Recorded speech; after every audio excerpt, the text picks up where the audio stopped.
नमस्कार दोस्तों, हिंदू पंचांग के अनुसार माघ महीने में पड़ने वाली सकट चौथ का विशेष महत्व होता है।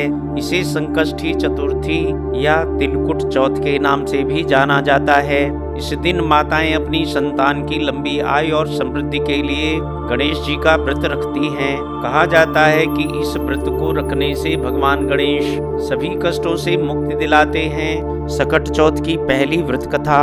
पौराणिक कथाओं के अनुसार सकट चौथ के दिन गणेश भगवान के जीवन पर आया सबसे बड़ा संकट टल गया था, इसलिए इसका नाम सकट चौथ पड़ा। इसके पीछे ये कहानी है कि माँ पार्वती एक बार स्नान करने गईं। स्नान घर के बाहर उन्होंने अपने पुत्र गणेश जी को खड़ा कर दिया और उन्हें रखवाली का आदेश देते हुए कहा कि जब तक मैं स्नान कर खुद बाहर ना आऊं, किसी को भी अंदर आने की इजाजत मत देना।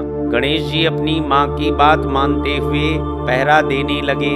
उसी समय भगवान शिव माता पार्वती से मिलने आए, लेकिन गणेश भगवान ने उन्हें दरवाजे पर ही कुछ देर रुकने के लिए कहा। भगवान शिव ने इस बात से बेहद आहत और अपमानित महसूस किया।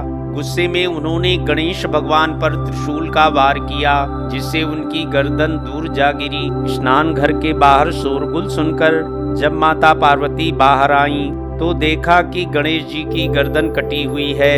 ये देखकर वो रोने लगीं और उन्होंने शिव जी से कहा कि गणेश जी के प्राण फिर से वापस कर दें। इस पर शिव जी ने एक हाथी का सिर लेकर गणेश जी को लगा दिया। इस तरह से गणेश भगवान को दूसरा जीवन मिला।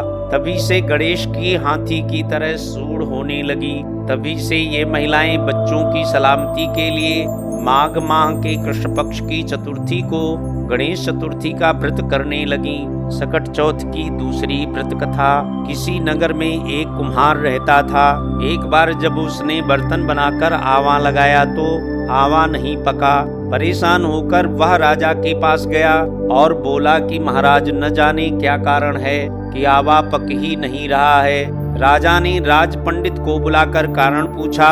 राज पंडित ने कहा, हर बार आवा लगाते समय एक बच्चे की बलि देने से आवा पक जाएगा। राजा का आदेश हो गया।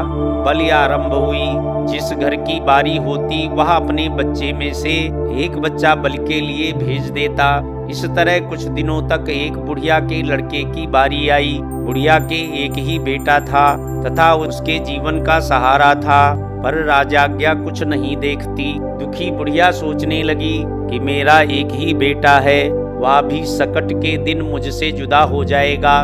तभी उसको एक उपाय सूझा। उसने लड़के को सकट की सुपारी तथा दूब का बीड़ा देकर कहा, भगवान का नाम लेकर आवा में बैठ जाना, सकट माता तेरी रक्षा करेंगी। सकट के दिन बालक आवा में बिठा दिया गया और बुढ़िया सकट माता के सामने बैठकर पूजा प्रार्थना करने लगी। पहले तो आवा पकने में कई दिन लग जाते थे, पर इस बार सकट माता की कृपा से एक ही दिन में आवा पक गया। सवेरे कुम्हार ने देखा तो हैरान रह गया।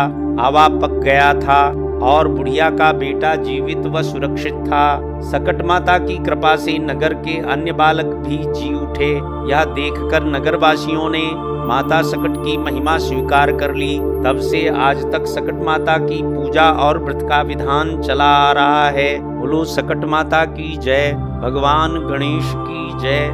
दोस्तों, यदि आप हमारे चैनल पर नए हैं और हमारे चैनल को अभी तक सब्सक्राइब नहीं किया है, तो इस चैनल को सब्सक्राइब करें और बेल आइकन को दबाएं, जिससे सभी वीडियो प्राप्त होती रहे। यदि आपको वीडियो पसंद आया हो तो इसे लाइक एंड शेयर करें। धन्यवाद।